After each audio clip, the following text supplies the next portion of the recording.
네, 안녕하십니까. 감사합니다. 반갑습니다. 네. 그리고 은혜 찬양 감사합니다.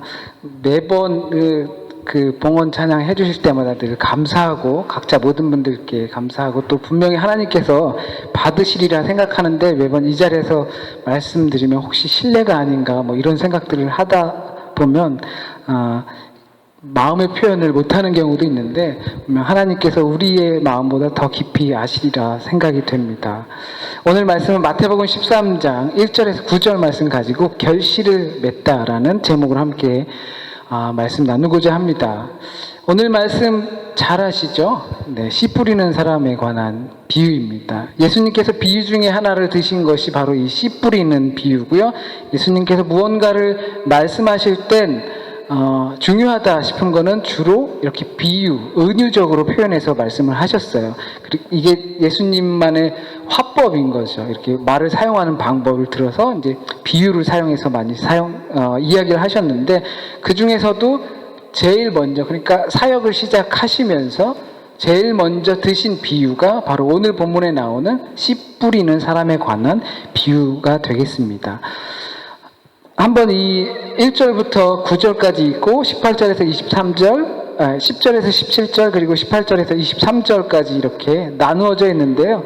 1절에서 9절 말씀을 보시면 씨 뿌리는 비유에 대해서 씨 뿌리는 비유를 직접 드셨죠. 그러니까 씨를 동일하게 뿌리는데 이런저런 환경을 만나게 된다. 그리고 10절에서 17절까지 말씀은 내가 왜 비유로 말을 하냐면은 모든 사람에게 줄 수 없기 때문에 이게 귀한 거거든. 귀한 건데 아무나 깨달을 수 없어. 그래서 내가 비유를 드는 거야 라는 이야기를 하시는 거고, 또 18절에서 23절까지의 말씀은 씨 뿌리는 비유, 1절부터 9절까지 비유를 드셨는데 이게 무슨 의미냐면 이런 식으로 해서 해설을 하시는 겁니다. 보통 이제 설교가 무엇인가 할 때 예수님의 말씀 또는 그러한 텍스트를 해설하는 거로 이해하는데 예수님께서 그냥 18절에서 23절까지 그 비유를 풀어내셨어요. 이게 이 뜻이야. 이 의미를 갖고 있어. 그래서 오늘은 뭐 심각하게 들어가지는 않을 것 같기도 하고요. 이 말씀이 또 마태복음, 누가복음, 그리고 마가복음 이렇게 세 개의 공간복음서에 동일하게 나오고 조금씩 차이는 있어요. 언어의 차이가 조금씩 있는데 대동소이하다. 그래서 이거를 심각하게 세 개를 탁 대조하고 여긴 왜 이렇고 저긴 저렇고 이럴 것까지는 없고 오늘 말씀을 저희가 신앙생활 하면서 적어도 1년에 한 번 정도는 들어볼 법한 텍스트예요. 마태복음 씨 뿌리는 사람에 관한 비유. 그거에 대해서 우리가 지금까지 신앙생활 신앙의 자세는 어떻게 해야 한다라고 교훈 받으면서 들어왔을 텐데 그것을 조금 되새긴다라고 생각하시면 될 것 같아요. 물론 이 말씀을 가지고 각자 고향에서, 한국에서 또는 어떤 상황에서든지 말씀을 조금씩은 다르게 들어오셨고 또 다른 방법으로 공동체 내에서 교훈받고 그렇게 오셨을 테지만 대부분 아마 큰 틀에서 차이가 없을 거라고 생각합니다. 그래서 조금 한번 되새겨보고 우리 신앙의 자세를 다시 한번 잡아본다라고 생각하시면 좋을 것 같아요. 그렇게 말씀을 준비했고요. 또 서두에 두 가지를 먼저 떠올리고 시작하겠습니다.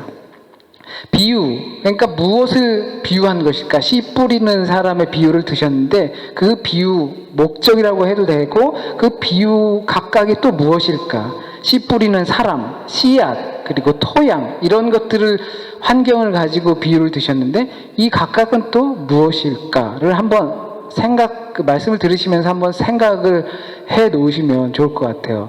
설교는 두 종류의 설교가 있습니다. 하나는 내 마음에 드는 설교, 내게 필요한 위로를 한다든지 내게 도움이 될 법한 말을 많이 해주는 말씀. 그러니까 설교가 끝나고 나면 무언가 얻은 것 같아서 뿌듯합니다. 다른 하나는 그 반대가 되겠지요. 우선은 뭔 소리인지 모르겠는 설교도 있을 테고 아니면 아무런 도움이 되지 않는 설교도 있을 거고 듣고 나면 마음이 무겁고 찝찝한 그러한 설교도 있을 것입니다. 그렇다면 이 둘 중에 어느 설교가 좋은 설교일까요? 라는 질문을 할 수 있을 것 같아요. 그런데 다 제 생각엔 다 좋은 설교 같아요. 이렇게 좀 몇 년간 말씀을 전하고 또 하다 보니까 초반에는 제가 이렇게 독선적이고 이게 맞는 거야, 다른 거 틀린 거야, 막 이런 식의 사고를, 그러니까 공부가 아직 많이 되지 못할 때는 그랬는데 세월이 지나고 또 좀 더 연구하고 좀 더 기도하고 하다 보니까 다 좋은 설교 같아요. 그런데 흔히 잘못된 설교라고 하는 것은 그 설교의 중간 과정, 흘러가는 그 과정, 그리고 이 본문에 원래 하고자 했던 목적, 이거랑은 조금 다르게 흘러가는 그런 설교들이 분명히 있기는 한 것 같습니다. 내 마음의 설교나 뭔 소린지 모르겠다든지 하는 설교 모두 하나님의 말씀이라고 생각합니다. 그러니까 무엇이 중요합니까? 설교를 듣는 청자의 자세가 중요합니다. 우리는 오늘 본문을 토대로 아마 이렇게 많이 교훈 받아오고 훈련 받아오셨을 겁니다. 아무리 조금 이상한 설교도 내가 좋게 받아들이면 된다. 대부분 그러리라 생각하고 저도 마찬가지 교훈을 들어왔습니다. 그래서 학교에서나 누구를 만나거나 내가 무엇이든지 배우고자 한다면 배울 수 있다. 긍정적인 면으로 정말 배울 게 없는 사람이라면 부정적인 측면에서 저런 건 배우지 말아야지 하면서 또 배울 수 있다라고 들어왔습니다. 모든 것이 내 마음먹기에 달려 있다는 거죠. 그러니까 오늘 말씀을 받고 또 안 받고는 누구에게 달린 겁니까? 여러분. 네. 제가 아무리 죽을 쓰고 엉망진창을 해도 이것이 내 마음속에서 아주 영양 만점의 비싼 그 자연산 전복죽이 되려면 누구에게 달렸다는 겁니까? 바로 여러분. 그러니까 오늘 말씀으로 은혜를 받고 안 받고는 바로 여러분에게 달린 것입니다. 저는 불과 얼마 전 속된 표현으로 교회가 잘 되려면 어떻게 해야 되는가에 있어서 말씀이 살아 있어야 한다라고 말하면서 제게 짐을 지웠습니다. 그래서 오늘부로 그 짐을 이제 벗게 되는 것이죠. 이 교회가 은혜를 받고 교회가 속되게 잘 되려면 누구에게 달렸다고요? 대답을 피하지 마세요. 겉으로 말씀 못 하시더라도 안으로 말씀하세요. 나한테 달렸다. 교회가 잘 되려면 설교자가 아무리 개떡같이 전해도 찰떡같이 알아들어 공동체 내에 은혜가 넘쳐야 하는 것이죠. 그러니까 우리에게 달린 것입니다. 청중 곧 여러분, 그래도 오랜 시간 함께, 저와 이렇게 오랜 시간 함께 해오신 여러분이 은혜를 말씀을 통해서 받지 못한다 하면 도대체 누가 은혜를 받을 수 있겠습니까? 제가 무슨 특별한 말주변이나 말재주나 이런 것들이 있어가지고 작은 것도 아주 정말 크게 파장을 일으키는 그러한 능력이 제게 없습니다. 지금까지 중복된 말씀 없이 거의 3, 4년을 거의 중복된 말씀 없이 말씀을 전했는데요. 전하는 가운데 기술이 부족하기도 하고 조금 더 풍성하지 못한 것도 있고 그런 부분들이 있었을 것입니다. 그러나 사적으로 만나고 교회 외적으로 만나고 대화를 나누면서 교제를 하는 가운데 분명 채울 수 있는 부분들이 있을 거라고 생각을 합니다. 그런데 그런 관계를 맺고 있는 여러분이 말씀을 통해서 은혜를, 그러니까 찰떡같이 알아듣지 못한다면 어떤 사람이 은혜 받고 이해할 수 있겠습니까? 그럼 여러분이 소위 말하는 은혜를 받지 못한다면 안 되겠지요. 그런데 과연 우리만 잘하면 되는 걸까요? 오늘 말씀처럼 우리만 잘하면 되는 걸까요? 아니, 나만 잘하면 되는 건가요? 예수님께서 처음 드신 비유가 오늘 씨 뿌리는 사람의 비유라고 했어요. 근데 처음 드신 비유를 이 세상 모든 것이 너의 생각에 달려있다. 마태복음에서 예수님의 첫 사역이 회개하라, 천국이 가까웠다고 하면서 제자들을 모읍니다. 제자들을 모으고 나서 이제 사람들이 모이니까 거기서 비유로서, 정말 이 비유는 아무에게나 알려줄 수 없는데 이 비유로서 너희에게 말해야 하는데 너희들 손에 달렸어. 니네가 어떻게 생각하느냐에 따라 달려있어 라는 비유를 드신 걸까요? 말씀을 받는 너희 마음이 옥토여야지 좋은 열매와 결실을 맺을 수 있다. 그러니 위와 같은 마음 자세를 준비해라. 옥토 같은 마음. 어떤 씨앗이 썩은 씨앗이 떨어진다 하더라도 좋은 열매가 맺을 수 있는 그런 옥토를 준비해라. 기름진 마음바지 되도록 하여라 라고 예수님께서 처음 비유를 그렇게 드신 걸까요? 이렇게 물으면서도 저는 그런 것 같습니다. 그렇게 의문이 듭니다. 인생 마음먹기 달린 거 아닌가? 객관적으로 보기에 모두가 힘들다고 말해도 내가 행복하고 그리고 내가 기쁘다고 느끼면 그것이 행복이고 기쁨 아닌가? 이런 생각을 그냥 지나쳐 보낼 수 없습니다. 그런 생각이 맞는 것 같기도 합니다. 그런데 지난주 말씀으로 다시 한번 우리를 돌아보면 우리는 바울의 공개적인 고백을 로마서를 통해서 들었습니다. 의인은 없나니 하나도 없다고 들었습니다. 누가 이 사망의 늪에서 빠져나오려고 하면 더 들어가는 그 사망의 늪에서 누가 나를 건져낼 수 아무도 못 건져낸다는 이야기지요. 이 이야기를 들었는데 과연 내가 할 수 없다고 했는데 내가 그렇게 할 수 있을까? 내 마음밭이 좋으면 좋은 열매를 많이 결실할 수 있을까? 예수님께서 처음 비유로서 하신 말씀이 정말 과연 그런 걸까? 비유로 하신 말씀, 이 말씀의 이유가 11절에 보니까 천국의 비밀을 설명하기 위한 것인데 이것을 아무에게나 전할 수 없기 때문에 비유로 말씀한 것인데 게다가 듣는다고 다 이해할 수 있는 문제도 아닌데 그게 가능한 걸까? 내가 할 수 있는 걸까? 나만 잘하고 내가 어떻게 잘만 받아들이면 좋은 열매와 좋은 결실이 맺어질까? 지난주 다르고 또 이번 주 다르고 지난주에는 안 된다고 우리는 안 된다고 했는데 이번 주는 또 된다라고 말을 하면 좀 서로 맞지 않는 게 아닐까요? 우리는 오늘 본문을 접할 때 바로 한 점을 놓치고 있기 때문입니다. 나 혼자는 할 수 없다가 내 마음밭만 옥토이면 가능하다는 희망과 용기를 얻게 되는 것입니다. 예수님께서 처음 비유로 말씀하시면서 그것도 아무에게나 줄 수 없는 이야기가 아니라고 강조하시면서 하신 말씀인데 그것을 조금 우리 편하게 생각한다는 것입니다. 어느 할머니가 길을 가면서 누군가가 할머니를 부르더라는 것입니다. 같이 가 처녀 이렇게 부르더라는 거예요. 그래서 집에 오셔서 남편에게 자랑을 했대요. 나한테 누가 같이 가자고 처녀 그랬다고. 근데 다시 한번 생각해 보니까 그 상황인즉슨 갈치가 1,000원이라는 거였대요. 갈치가 1,000원 그랬는데 그 할머니는 가치가 처녀 그렇게 세게 들은 것이죠. 자기가 듣고 싶은 대로 그렇게 들어버린 거예요. 근데 그것도 참 놀라워요. 갈치가 1,000원이면 싸잖아요. 당장 사서 뒤돌아봐서 사야 되는데 갈치가 1,000원. 놀라운 발견입니다. 내가 듣고 싶은 것이 무엇이냐, 내 관심이 어디 있느냐. 그러니까 그 예수를 믿고 따라가면서 살아가고 있지만 내 관심만 귀 기울이고 들어왔다는 것이죠. 여기에 따라 그 진의도 잘못 들릴 수 있다는 것입니다. 예수님은 천국의 비밀을 이야기하면서 천국 내 손 안에 있소이다. 이런 것이 아니지요. 예수님께서 아무에게나 줄 수 없는 것을 공개하시면서 내가 천국이라고 생각하는 것이 낙원이라는 말씀을 하시고자 했던 것이 아니라는 겁니다.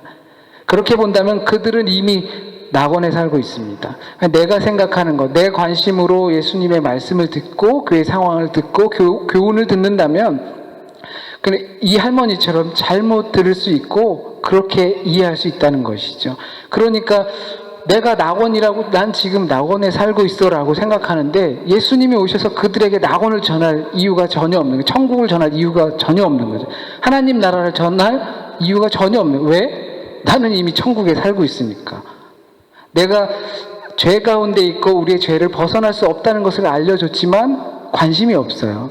우리의 관심은 내가 잘 되는 것에 관심이 있다라고 생각한다면, 내 옥토만 잘 되면 모든 것이 잘 된다라고 생각할 때 나는 지금 기쁘고 행복해 천국이야 라고 이야기하면 예수님께서 오실 이유가 전혀 없게 되는 것이에요.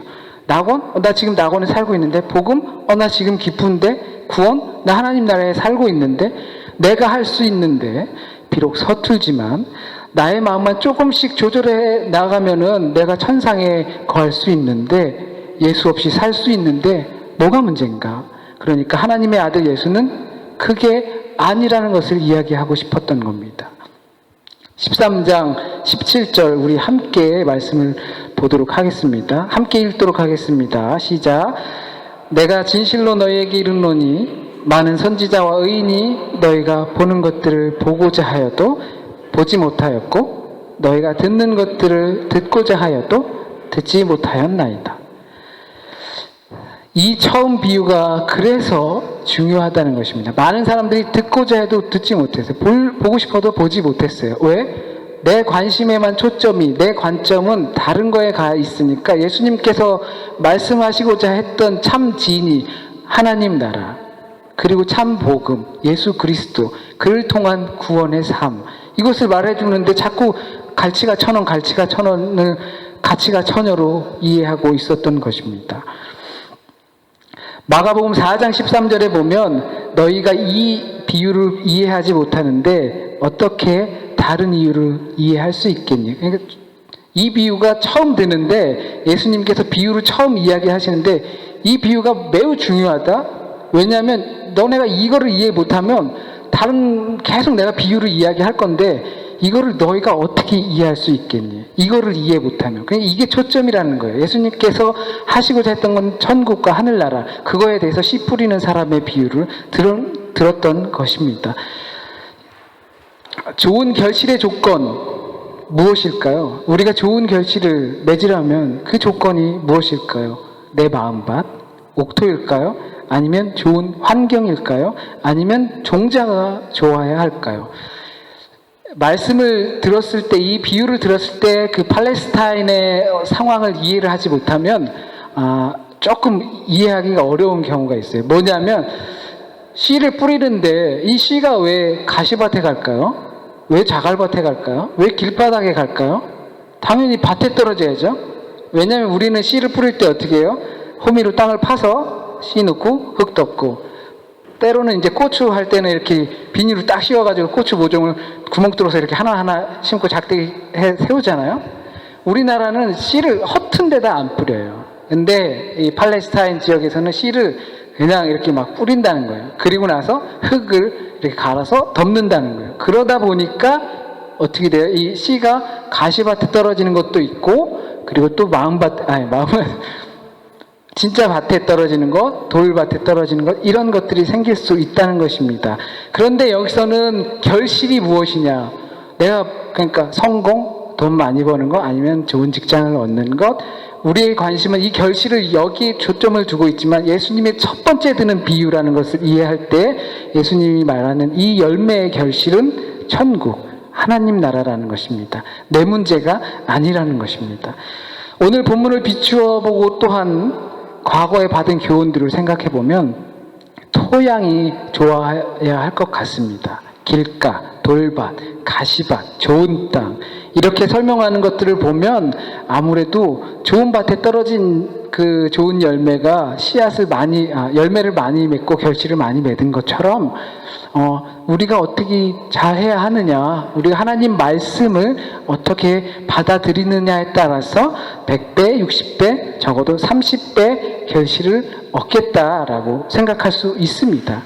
내가 좋은 토양이 되기를 마음먹는 그런 것처럼 말입니다. 거기다가 귀 있는 자는 들을 것이라고 예수님께서 마지막 말씀을 하십니다.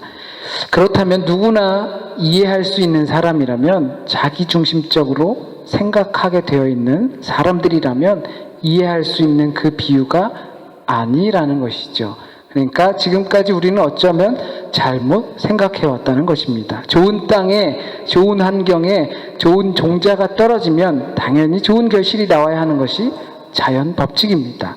그런데 거기에 대고 귀 있는 사람은 들을 것이다 라고 이야기할 필요가 없죠. 좋은 땅에 좋은 종자가 떨어지면 당연한 것인데 그걸 뭘 비유로 하고 드나? 라는 생각 혹시 안 드나? 근데 거기에 대고 귀가 있으면 들을 거야, 이해할 수 있는 능력이 있는 사람은 이해할 거야 라고 말할 필요가 뭐가 있어요?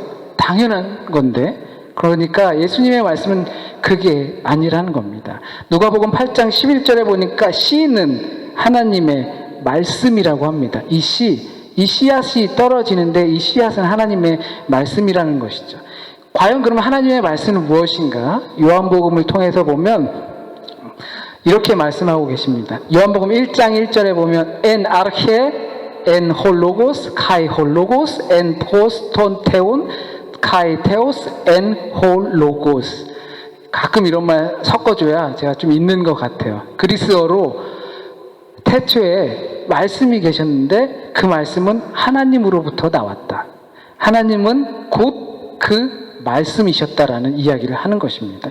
그러니까 하나님 나라의 비밀을 이야기하시면서 아무나 이해할 수 없는 이야기를 하시면서 귀가 있어도 듣지 못할 거야 라고, 그리고 듣는다 하더라도 그 원뜻을 이해하지 못할 거야 라고 하시는 말씀이 바로 로고스, 하나님의 말씀, 곧 예수님 자체인 것입니다. 씨앗은 바로 그 예수님을 말하는 겁니다. 그러니까 결실의 열쇠는 어디에 있는 것입니까? 씨앗에 담겨 있는 것입니다. 씨앗이 죽었잖아요.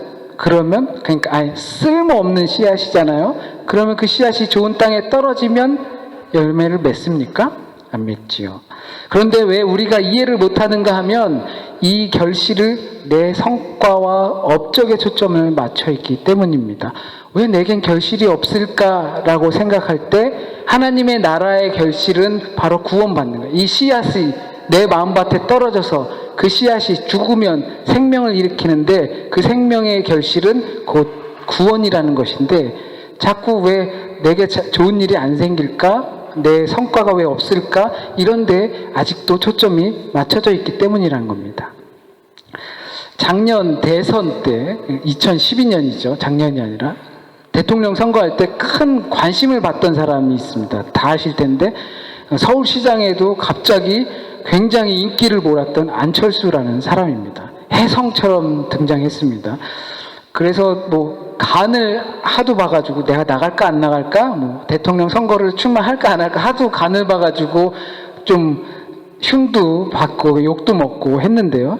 저도 그닥 좋아하는 인물은 아니지만 요즘 그 사람 곁을 떠나는 사람들이 늘어나고 있대요. 처음에 안철수라는 사람이 인기가 확 이렇게 와 혜성처럼 등장해가지고 야 빅스타가 되겠다 해가지고 그 사람 곁에 쫙 모였는데 요즘은 떠나는 사람이 자꾸 생긴다고 뉴스에서 이렇게 비추고 있어요.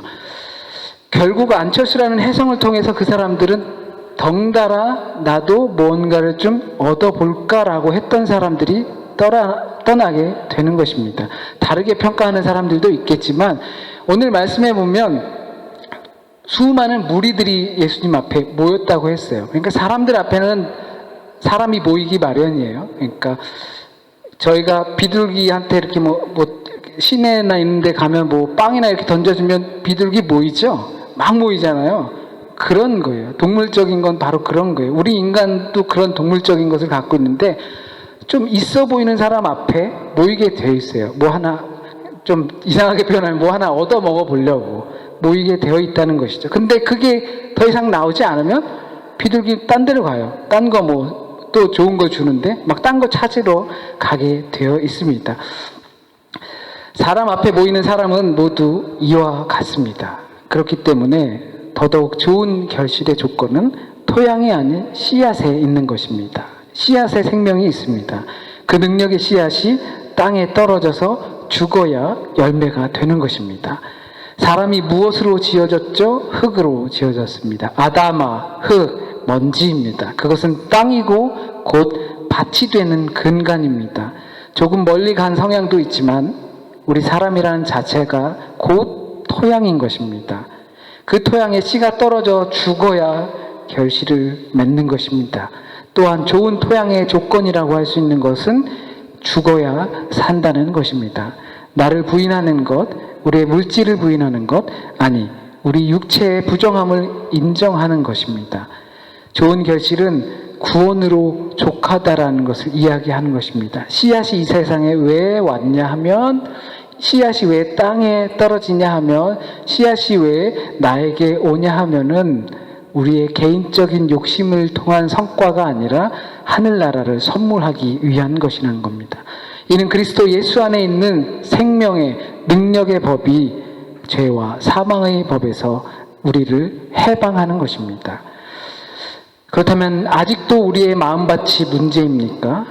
그렇다면 그 결실이란 내 성과에만 아직 관심이 있다는 겁니다. 그렇다고 우리의 마음밭을 그러니까 가꾸고 돌보지 말라는 것은 절대 아닙니다. 지난주에도 말씀을 드렸지만 그러한 것은 거짓된 것입니다. 그러나 오늘 예수님의 비유가 사람들에게 처음 비유로 하신 말씀이 그 의미가 무엇인지, 아무도 이해할 수 없는 것을 굳이 비유로 말씀하신 이유가 무엇인지, 그 비유가 하나님 나라의 설명의 시작이고 완결이라는 것입니다. 이 비유를 이해하지 못한다면 앞으로 예수님의 비유를 전혀 이해하지 못할 것, 바로 천국, 하나님의 나라, 하나님의 지배를 받는 것, 구원의 삶이 어떻게 이루어지는지, 그것의 완결입니다. 그래서 그 씨앗, 하나님의 말씀, 곧 예수에게 생명이 있고 결실이 있는 것입니다. 설거지를 하다 보면 기름기가 잔뜩 낀 그 물들 위에 퐁퐁 한 방울 떨어지면 쫙 기름이 물러나잖아요. 어떻게 보면 퐁퐁 한 방울로 그 기름물을 정화시킨 것입니다. 우리에게 필요한 것은 바로 좋은 토양도 가꾸어야 합니다. 좋은 기름진 그러한 땅도 우리의 마음밭으로 가꾸어야 합니다. 그러나 우리는 인정해야 합니다. 그 씨앗이 예수 그리스도라는 것이고 그 씨앗이 우리 밭에 떨어져야 하는 것입니다. 그리고 나서 우리에게 얻어지는 것은 내 개인적인 성과가 아니라 예수 그리스도를 통한 삶의 변화라는 것입니다. 함께 기도하시겠습니다.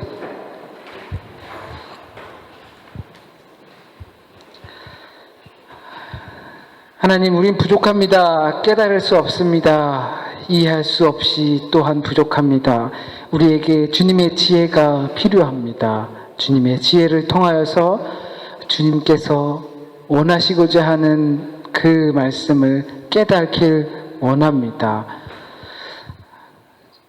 우리의 마음이 변하여서 우리의 마음밭이 옥토가 되어서 주님께서 하시고자, 주님께서 우리를 통하여서 이루고자 하셨던 그 일, 그 한 가지 일, 내게는 지금까지 멀리 있었던 그 일들이 조금씩 가까이 다가와서 내 일로 되길 원합니다. 하나님의 나를 통하여서 어떻게 이루시겠습니까? 주님, 이 세상에 살아가면서 주님의 제자로 죽어갈 수 있게 하여 주시고 그 가운데 씨앗이 되어 주셔서 우리 안에서 죽으신 예수 그리스도를 찾고 또 찾게 하여 주십시오. 사람이다 보니까, 살아가야 하다 보니까, 아직도 많은 날들이 우리에게 있다 보니까 갖고 싶은 것도 많습니다. 얻고 싶은 것도 많습니다. 이루고 싶은 것도 당연히 많습니다. 주님, 주님의 뜻에 온전히 묶여서 살아갈 때 자연스럽게 붙어서 우리에게 다가올 줄 믿습니다. 주님께서 우리에게 베풀어 주신 구원의 삶이 우리에게 충분한 것이 되길 또한 간절히 소원합니다. 주님, 이 시간 행여나 주님의 뜻과 주님의 생각과 주님의 의지와 다른 말씀이 전해졌다면 하나님 깨끗이 거두어 주시고 생각 속에서 사라지게 하여 주시고, 주님께서 오늘 이 시간 우리의 삶, 이 시대를 살아가는 우리의 삶 가운데서 남기시고자 하는 말씀만 남겨주셔서 우리가 주님의 삶으로 전이 될 수 있도록 주님 인도하여 주세요. 한 주간의 삶을 삽니다. 많은 것들이 우리 앞에 놓여 있고 인생 가운데 정말 중요한 것들도 놓여 있습니다. 온전히 주님께 맡깁니다. 주께서 우리를 구원하신다는 그 삶 가운데 있길 원합니다.